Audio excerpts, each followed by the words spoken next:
Bien, volvemos a la segunda. Le daremos un par de minutos o segundos más bien a los compañeros para que se puedan conectar. Ahí están pidiendo la respectiva autorización.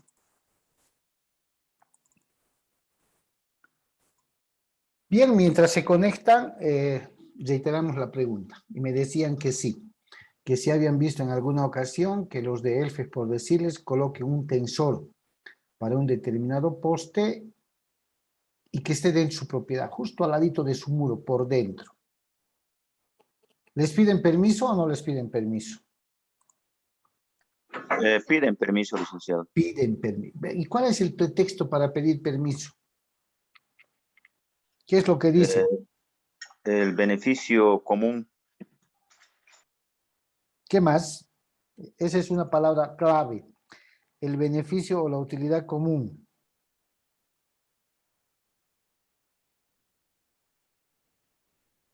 Por otro lado, creo que ponen los tensores para que el poste, por la acción del viento o el deterioro con el tiempo, no se vaya a caer sobre el mismo predio. No, generalmente ponen dos tensores, que esto es con estudio, y uno no debe caer a la propiedad y tampoco a la calle. ¿Sí? Esa es una servidumbre. Si ustedes fueran propietarios y se negaran y le dije, no, no, no, no, en mi casa nada, así sea pegado al muro, que no me, pero nada. ¿Qué creen que pasaría? Nos obligan coercitivamente. ¿Cómo? Licenciado. ¿Cómo? En este caso creo que la alcaldía vendría a inspeccionar. Antes no, él haría su reclamo ante la alcaldía para ejercer no sus derechos, sino eh, para obligarle al propietario a que se instale o se coloque ese poste, porque es Muy de bien, uso común. muy bien. ¿Qué quería decir Fernando? Creo que quería decir algo. Buenas noches, licenciado. ¿Cómo Creo estás? que es básicamente lo mismo que dijo Silver. El municipio manda una inspección y si no se comprueba una alteración o una molestia o un inconveniente para el vecino, se llega a realizar la servidumbre forzosa. Sí, y han dicho algo muy importante. Silver ha dicho es necesario y Fernando nos acaba de decir si no se comprueba algún perjuicio mayor. Es uno de los requisitos de toda servidumbre. Generar el mínimo perjuicio o molestia al fondo sirviente. Se debe buscar la manera de no generarle mayores perjuicios, más al contrario, si no le generamos ninguno, mucho mejor. Un caso real, hace años atrás, real, fue precisamente el tema este del sanitario que les hablo. No sé si conocen la zona de Pacata Alta, ¿no? Por la geografía que tiene la zona, lógicamente hay calles, hay viviendas que se encuentran en un declive en relación a otras. Podría decirse una franja norte en relación a una franja sur, ¿cierto? Entonces, uno de estos inmuebles, como les digo, era humanamente imposible que saque su alcantarillado a la red que tenía en la calle, queda en el frontis de la casa. Y tratándose del sistema sanitario, chicos, lógicamente que es necesario y urgente, como decía Silver. Entonces, ubican a uno de los inmuebles vecinos, los predios que podrían ser como fundos sirvientes, y realizada la inspección, que no son grandes extensiones en esa zona, ¿no? Los lotes creo que son de 200, 250 hasta 300 metros. La construcción de la vivienda prácticamente se encontraba casi de borde a borde. Pero no había otra salida. Eso fue con una sentencia judicial, logra ganar el fondo dominante, porque tenía que ser, no había otra. Y el juez pues ordena que se constituya la servidumbre. ¿Se imaginan ustedes, como propietarios del fondo sirviente, que los trabajos empiecen bajo el costo del fondo dominante, rompan su muro perimetral una parte, rompan su muro de la vivienda una parte, crucen por la mitad de su sala una zanja, su pasillo por delante hasta la calle donde existe una red. A ver, hagan una imagen mental. Se imaginan y que a 2, 3, 4 metros se esté instalando un sistema de alcantarillado. ¿Eso se volverá a deshacer alguna vez? Porque la situación es como Fernando dice, buscar el mínimo perjuicio para el fondo sirviente. Han hecho la instalación, ¿no? El juez ha ordenado porque solicitó un peritaje, ¿no? Ha ordenado que la red esté mínimamente a 3,5 metros, bien tapado, con todas las medidas de seguridad de que no va a existir olor, no va a desprender absolutamente para nada para el fondo sirviente, y restituir el bien como si nada hubiera pasado. Rompieron la cerámica de la sala, una zanja, y todo tenía que estar como si nada hubiera pasado. ¿Es una servidumbre forzosa o no es? Definitivamente, licenciado. Definitivamente. Y es perpetua, porque a la fecha sigue dando utilidad al fondo dominante. Ahora, me va esta preguntita, chicos. Esa zanja con los tubos instalados por la propiedad del fondo sirviente hasta la calle y la cámara correspondiente, ese tubo, esa zanja, ¿es propiedad del fondo dominante o propiedad del fondo sirviente porque está en su terreno?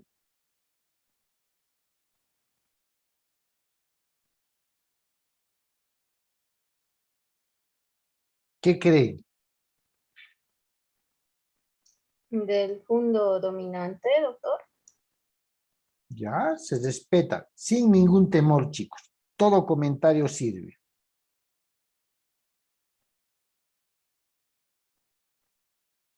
¿Qué creen los demás? Yo, ¿Continuaría siendo sirviente del, perdón, sí, del sirviente, del fondo sirviente? Ok, gracias, Fernando. ¿Qué dicen los demás? yo pienso que es propiedad del fondo dominante. Ya, Bien se trata el tema, es derecho propietario sobre cosa ajena, ¿no? ya, perfecto. No será el terreno, no será dueño de parte del terreno, pero sí de la infraestructura que está por debajo. Ya, ya, ok. Ok, se ubican muy bien. Sí, el terreno es propiedad del fondo sirviente, está pasando por su propiedad, es propiedad. Pero esa servidumbre de paso de acueducto, de ducto de sanitario, como le quieran llamar, es parte accesoria del fondo dominante. No es de su propiedad, pero es parte accesoria. Y la pregunta iba dirigida a esto. Cuando el fondo dominante en algún momento venda o transfiera ese bien, ¿lo va a hacer con la servidumbre o lo va a hacer sin la servidumbre? Con la servidumbre. ¿Ya? ¿Qué dicen los demás?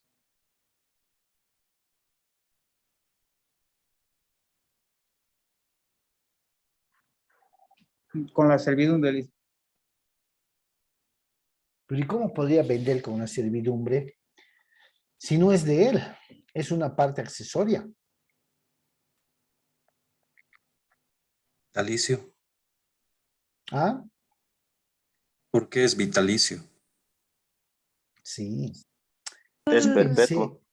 Fíjense el efecto jurídico de esta servidumbre.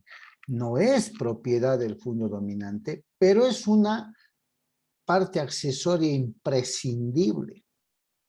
Imagínense vender solo el inmueble sin salida de servicio sanitario, imposible.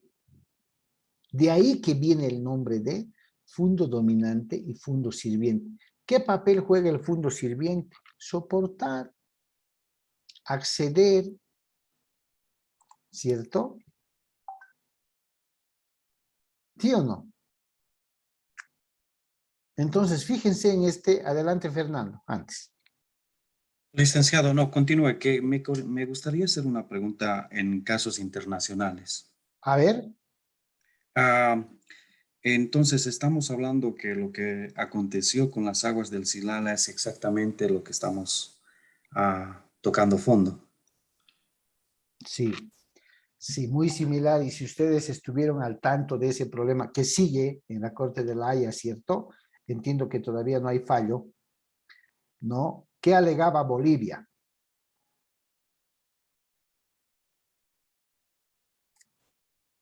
El Estado boliviano, ¿qué alegó en el tema del Silala?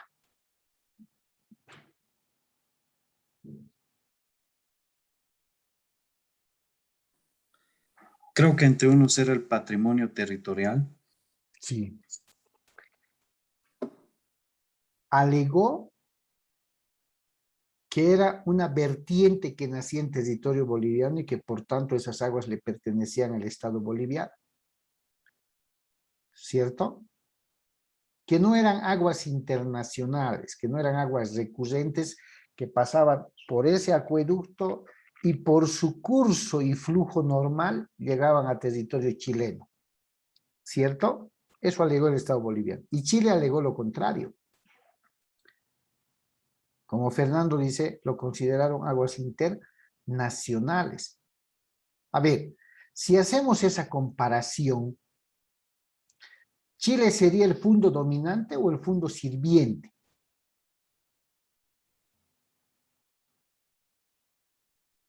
Chile sería el Tendríamos, fondo, perdón, sigue.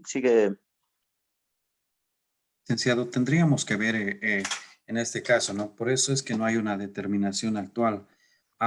Lo que Bolivia alega también es que las aguas del Silala fueron modificadas, es por eso que no se determinó la nacionalidad, ¿no? ¿A quién le pertenece? Obviamente Chile alega que las aguas siempre, el curso modificado siempre fue un curso natural. Bolivia alega que el curso actual ha sido modificado y es por eso que algunas afluentes que iban a algunos lagos pequeños en el altiplano están en extinción. Pero creo que si vemos del lado más factible, creo que son las nacientes son bolivianas por los deshielos, las nacientes del agua. En este caso podríamos decir que el fondo sirviente sería Bolivia y el dominante Chile. Chile. Sí, desde esa perspectiva sí, porque Chile se está aprovechando. ¿Sí o no? Y Bolivia le está sirviendo. Ahora, hay algo que dice muy cierto, muy cierto. No sé cuál será los parámetros que la Corte de la Haya pueda tomar para emitir una resolución. Me imagino que va a emitir una resolución como más o menos acostumbra a hacer, ni chicha ni limonada, para no generar ningún nivel de confrontación entre países, ¿no? A ver, vamos a ver. Pero como Fernando dice, se ve que está interiorizado, ¿no? Es un problema bastante complejo. Y dentro de las normas del derecho internacional, ¿cierto? Los estados deben regirse a ciertas normativas específicas que el derecho internacional público les otorga. Ahora, hay normas exclusivamente que regulan esta clase de situaciones. Y cuando hay controversia, pues pasa esto. El país considerado afectado tiene todo el derecho de recurrir ante una Corte Internacional de Justicia. Ok. Gracias por su participación. De las servidumbres establecidas por ley, también llamadas servidumbres legales. De más está decir, siempre debemos ubicarnos, chicos. Ejemplo, solo como ejemplo. Si yo les digo servidumbres legales, servidumbres convencionales y servidumbres judiciales. Es un ejemplo. ¿A qué me estaría refiriendo si estaríamos hablando de las servidumbres voluntarias? O convencionales, lo propio. Lo mismo.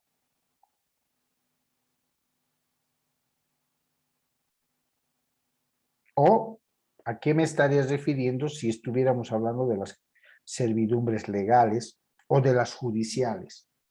¿Cuál sería el matiz de cada una de estas?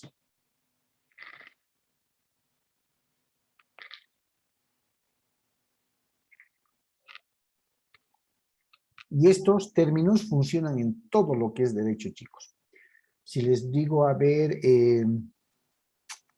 hipoteca legal, hipoteca judicial, hipoteca voluntaria. ¿Qué les estoy diciendo?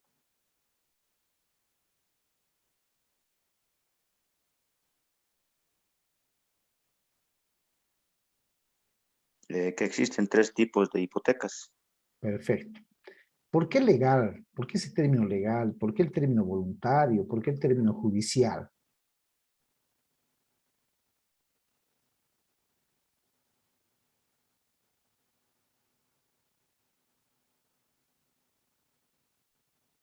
Acuérdense siempre, ejemplo, si hablamos de hipoteca legal, el término legal que les haga entender que son hipotecas establecidas exclusivamente por la ley. Legal. La ley está disponiendo algo sobre ese tipo de hipotecas, por eso se llaman hipotecas legales. Las hipotecas voluntarias están sujetas a la voluntad de las partes, que se pongan de acuerdo de manera voluntaria. Y así como nació de manera voluntaria, se va a extinguir también de manera voluntaria. El término judicial, hipoteca judicial, es aquella hipoteca que está ordenada ¿por quién? Si digo judicial. Por la justicia. Por la justicia. En este caso, por un juez. Si fue un juez quien ordenó una hipoteca en la vía judicial fruto de un proceso, ¿quién tiene que ordenar para que se cancele o se borre o se extinga esa hipoteca? El mismo juez. El mismo juez. Si hablamos de servidumbres legales, ¿por qué se denominan legales? ¿Son voluntarias? ¿Son judiciales?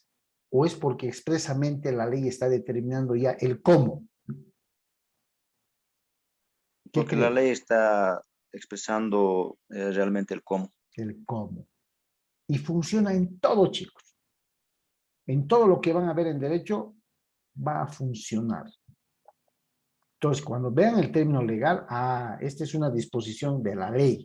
La ley está estableciendo algo con respecto a esta figura. Si ven judicial, esto lo ha hecho un juez, lo ha ordenado un juez. Y quien lo debe deshacer también debe ser un juez. Cuando vean convencional o voluntario, acá hay la posibilidad de que las partes acuerden, convengan, se pongan de acuerdo. Interpreten así cuando les toquen algunas figuras jurídicas con esos términos. Bien. Las servidumbres establecidas por ley, lógicamente son aquellas que la ley impone. La ley no pregunta. La ley se discute o se cumple. Se cumple. Se cumple. Entonces, las servidumbres establecidas por ley, por ejemplo, son las servidumbres administrativas. 261 del Código Civil, que dice, La autoridad administrativa solo las establece por ley. Interés de utilidad pública. La ley nos está diciendo el por qué está imponiendo esta servidumbre. Y la ley nos está diciendo es de utilidad, es de interés para todos, pública. Y fíjense, el inciso A dice la servidumbre administrativa se fundamenta en el interés público. La servidumbre privada en el interés particular, en el interés de uno. La servidumbre administrativa no presupone un predio dominante. No le está interesando a la servidumbre administrativa que la ejerce el Estado quién va a ser dominante y quién va a ser sirviente. Le interesa imponer esa servidumbre, caiga donde caiga. ¿Cierto? ¿Quién va a ser el fondo dominante entonces en esa figura? Si es de interés público, el público, la sociedad, ¿no ves? Se va a aprovechar. ¿Y quién va a ser el fondo sirviente? Ahí donde se ha instalado o se ha constituido esa servidumbre en el predio de esa propiedad. En cambio, las privadas, las que nosotros como sujetos, como personas realizamos, lógicamente es bajo nuestro interés. Yo necesito contar o hacer que mi casa cuente con alcantarillado. Y como no puedo sacar hacia arriba, tengo que sacar por un costado del terreno de un vecino. Fondo sirviente. ¿Es de interés público o es solamente de mi interés particular? ¿Qué creen? Yo necesito sacar ese sanitario. ¿Es de interés público o de interés particular? Yo diría particular. Particular, ¿cierto? C. La servidumbre administrativa está fuera del comercio. Claro, porque es del interés de la sociedad pública. La privada no necesariamente lo está, como ocurre con las servidumbres civiles que no tienen, fíjense, que no tienen el carácter de legales o derivadas de la ley, donde la voluntad de las partes regula su constitución. Ahí está, fíjense, la voluntad de las partes. Se ponen de acuerdo. Y ese es el curso regular de las servidumbres, chicos, porque a veces se sientan a querer negociar, se sientan a querer convencer para encontrar el mejor camino o la mejor salida a todo esto. Cuando el fondo considerado sirviente se opone, ya, la cosa ya cambia porque ya va a ser por la vía judicial o por la vía administrativa mediante las alcaldías de turno. ¿Cierto? Las alcaldías de turno. Muy bien. D. La servidumbre administrativa puede ser activa, es decir, puede consistir en una obligación de hacer a cargo del dueño del predio sobre el que esté constituida esta servidumbre. La privada implica obligaciones de no hacer o de dejar hacer en favor del titular, claro. Ni modo, voy a pasar por tu casa. No te opongas. ¿Se dan cuenta? Por eso se le dice fondo sirviente, o sea, tiene que soportar. Y les comento algo. Dijimos al principio en las características que la servidumbre, ¿sí?, era un peso o gravamen. Y es verdad. Para yo, propietario del fondo dominante, garantizar que el propietario del fondo sirviente no va a hacer nada con respecto a mi servidumbre, yo puedo gravar esa servidumbre en derechos reales sobre la propiedad del fondo sirviente. Es decir, puedo inscribirlo en la columna B de gravámenes de hipotecas de anotaciones preventivas. Y mediante ello, cuando alguien quiera comprar, sabe y conoce que existe una servidumbre que está pasando por debajo de la casa del fondo sirviente. Por eso, cuando hace un momento les decía, cuando vende el fondo dominante, vende más la servidumbre o sin la servidumbre. Y correctamente ustedes dijeron, vende y debe vender junto con la servidumbre. servidumbre. ¿Sí? Así se maneja. La servidumbre administrativa, inciso E, tiene su origen en la ley y se impone por acto claro. Si tiene su origen en la ley, ¿qué voy a discutir? ¿Se dan cuenta? Ahora, las servidumbres privadas pueden tener en su momento algún origen en la ley, ¿sí? Pero no se imponen mediante actos administrativos, sino mediante negocio jurídico o decisión judicial. Negocio jurídico es contrato. No acepta buenas, no quiere darme y constituir mediante un contrato, ¿dónde acudo? A la vía judicial. ¿Sí? O sea que es uno de los derechos reales sobre cosa ajena que tiene bastante peso. Bien, artículo 274 y 275. Servidumbres voluntarias. Y fíjense lo que tanto estamos repitiendo. Se constituyen por contrato o por testamento. La constitución de esta servidumbre o de la servidumbre, cualquiera sea, es un acto de disposición, claro. ¿Quién tiene el poder de disposición? ¿El poseedor o el propietario? ¿Quién puede disponer fuera de usar, gozar? ¿El poseedor El o el propietario. propietario? El Propietario. propietario. Fíjense lo que dice. Por tanto, exige en el constituyente poder de disposición sobre la finca o el fondo y, lógicamente, plena capacidad de obrar. ¿Cierto? Ahora, se reconoce la servidumbre perpetua. Es una línea. Pero también les dice a las partes que pueden constituir alguna servidumbre bajo alguna condición o estableciendo un plazo. Puede ser un contrato o mediante un contrato a título gratuito, o puede ser también esta constitución de la servidumbre a título oneroso, es decir, que el fondo sirviente cobre algo. Ya, te voy a dar el paso, me dejas mi casa tal cual la estás viendo, cualquier falla que haya, deterioro más adelante, te haces cargo, se pone en el contrato eso, y fuera de ello te voy a reconocer este monto de dinero, oneroso.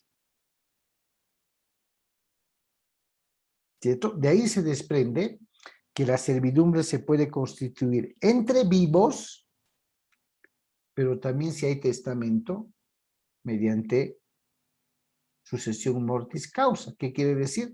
Por causa de muerte. Y fíjense, el fondo dominante es un sujeto, el fondo sirviente el otro sujeto. ¿Sí? ¿Quién sería un tercero? Fíjense lo que dice.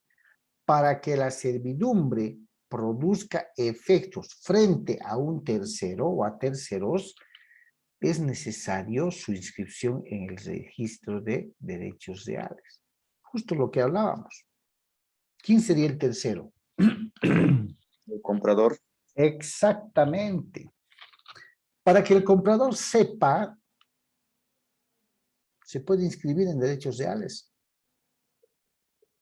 Ahí se va a identificar un bien principal y un bien accesorio. El bien principal, el predio del fondo dominante, y el bien accesorio, la servidumbre que está aprovechando, sirviéndose en el fondo sirviente. ¿Cierto? ¿Cómo se extinguen? ¿Cómo terminan las servidumbres? A ver. Adelante, Fernando levantó la mano. Silver también. Licenciado, una consulta. Al constituirse una servidumbre a título oneroso, Sí. oneroso es gratuito, ¿no? No, oneroso es cuando hay un O- costo. ya. Y gratuito Sí, cuando no estoy hay. bien entonces, estoy bien entonces. A título oneroso, ¿podría considerarse que es un acto de comercio? No. No. Para constituir que ese acto sea de comercio, tendría que ser que el fondo dominante tenga como principal y cotidiana actividad constituir servidumbres en todo lado. Pero como es una convención, un acuerdo privado entre dos fundos, enteramente es un acto civil, no un acto de comercio. Ok, muchas gracias. Ya. ¿Alguien más, chicos? Creo que levantó la mano. Bien. Fíjense, extinción de las servidumbres. Extinción quiere decir culminación, conclusión, finalización. Se puede extinguir una servidumbre por consolidación. ¿Qué es consolidar? Reunirse en una sola persona el derecho sobre ambos fundos. A ver, vamos a abusar de la amabilidad de los compañeros. Fernando es el fondo dominante, su predio es el fondo dominante y Silver tiene el fondo sirviente. Requerimos dos propiedades para hablar de servidumbre. Y acá tenemos la de Fernando, que está como fondo dominante, y la de Silver como fondo sirviente. ¿Qué es consolidación? Asumamos que Fernando le compra la propiedad a Silver.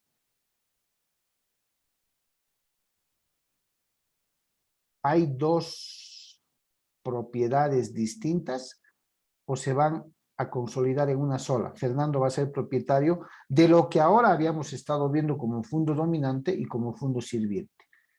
¿Es o no es así la consolidación? Es así, Sí, licenciado. es así. ¿Es así?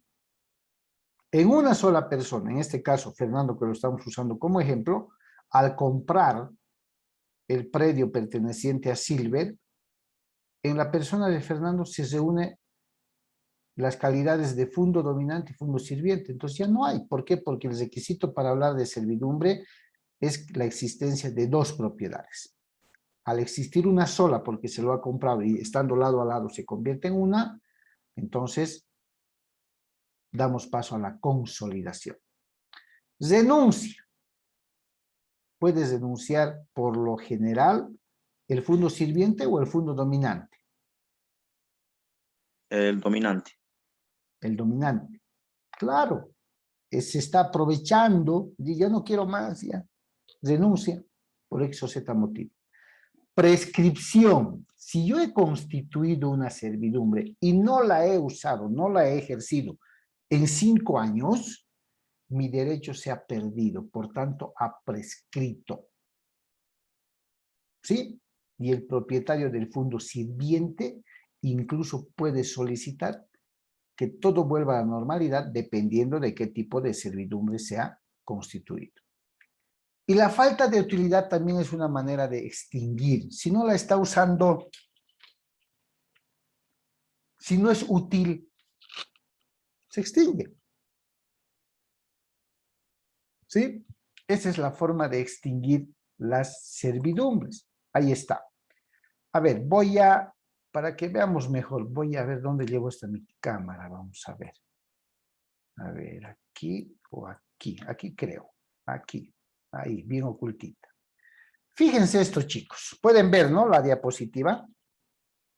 ¿Se ve, licenciado? Bien. Línea celeste. El paso que se le ofrece. Fíjense, acá arriba donde está el cursor dice finca del individuo, finca de la madre del individuo. 2. Acá está el camino público, es la vía pública, ¿cierto?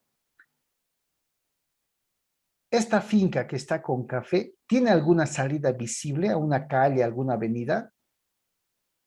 No. No. Está al lado de otro terreno y aquí de otros terrenos, ¿cierto? La norma dice generar el más mínimo perjuicio y buscar la manera más pronta y cerca de salir a una vía pública cuando se trata en estos casos. Según su criterio, ¿cuál sería la salida más rápida, más cerca y menos perjudicial? ¿El trazo celeste o el trazo rojo? Celeste, doctor. Celeste. Adelante, Ignacio. No sé si se podría hacer otro trazo. Igual apoyaría al celeste si no se puede. Porque podemos ver que en la parte del celeste, donde empieza desde la finca del individuo y pasa por la finca de la madre del individuo, podríamos seguir esa recta hacia el camino público. Exactamente. Que básicamente es más cerca, ¿sí o no? Un costado, estamos hablando de paso. Pero el ejemplo se nos complica. Miren, está sacando aquí a la avenida, ¿no? Por este trazo celeste, que aparentemente está cuidando no generar perjuicios por la rasante del otro lote, por la rasante y por un costadito de acá. En cambio, la roja, fíjense, viene por el mismo, pero cruza acá por la mitad de la casa. ¿Se dan cuenta? Entonces, lo que menos, el rojo es el paso que pide. ¿Se dan cuenta? El paso que pide. Ahora, hablaremos de alcantarillado, no de paso a la vía. Parecería que aquí habla de alcantarillado. Miren por dónde quiere ir la línea roja. Pasar hasta aquí, pasar por medio de la casa, porque la cámara está aquí. Pero el trazo menos perjudicial, de pronto aquí en el camino público no hay red. Y acá sí hay. ¿Cierto? Pero otro trazo también que podría ser, es por este costado donde está el cursor o no podría ser. Puede ser. Entonces, este es un ejemplo para ver que se debe buscar y cumplir con la normativa de que debe ser lo menos perjudicial posible. Esta es una servidumbre administrativa, una servidumbre legal. ¿Sí? ¿Le pide permiso el Estado para poner estos postes a alguien? ¿O no? Si el predio no tiene ningún tipo de construcción, creo que no pide. Muy bien, claro. Acá se dice no perjudica a nadie y le mete. Ah, pero si aquí hubiera muros, casas o algo, ya, tiene que acomodar según rasante, ¿cierto? ¿Por qué? Porque la ley. Aquí está un acueducto. ¿Es continua? Sí, de manera permanente. Está corriendo, ¿cierto? Esta puede pasar por un terreno, por dos terrenos, por tres terrenos. Si yo lo tapo aquí en mi terreno y no dejo que pase, ¿puede el otro predio reclamar y obligarme inclusive con sentencia judicial o no puede? ¿Puede? Claro, claro. Y eso se da mucho en el campo. Ahí está otro modelo de acueducto. Fíjense, este va a ser totalmente enterrado. Puede ser el ejemplo primero que vimos en la planta San Jacinto. Estos son predios particulares, pero hay que sacar tubería. Pero esto va a estar totalmente tapado. ¿Se dan cuenta?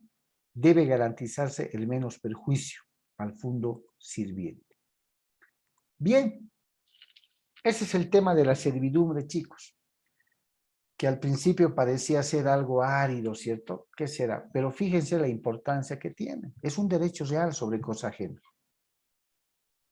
Que puede ser voluntario, lo han visto. Que puede ser forzosa o legal, lo han visto. Que puede ser también, si no hay lugar al convencional, sobre todo puede ser judicial, ¿cierto? Y justo, miren, hemos calculado el tiempo de la segunda sesión, pero increíblemente. No se preocupen si hay preguntas. Estoy estilando además, chicos, de poner la clase del viernes el día domingo. Les voy a pasar el dato y la hora, ¿listo? O el día sábado, vamos a ver. Prefiero el domingo en todo caso. Bien, muchísimas gracias, jóvenes. Entiendo que tienen clases todavía. Tengan buenas noches y nos vemos la próxima clase. Muchas gracias, doctor. Se cuida. Hasta luego. Hasta luego, chicos. Buenas noches, Hasta doctor. luego. Buenas noches. Buenas noches, licenciado. Buenas Buenas noches, noches, Fernando. doctor. Que les vaya bien.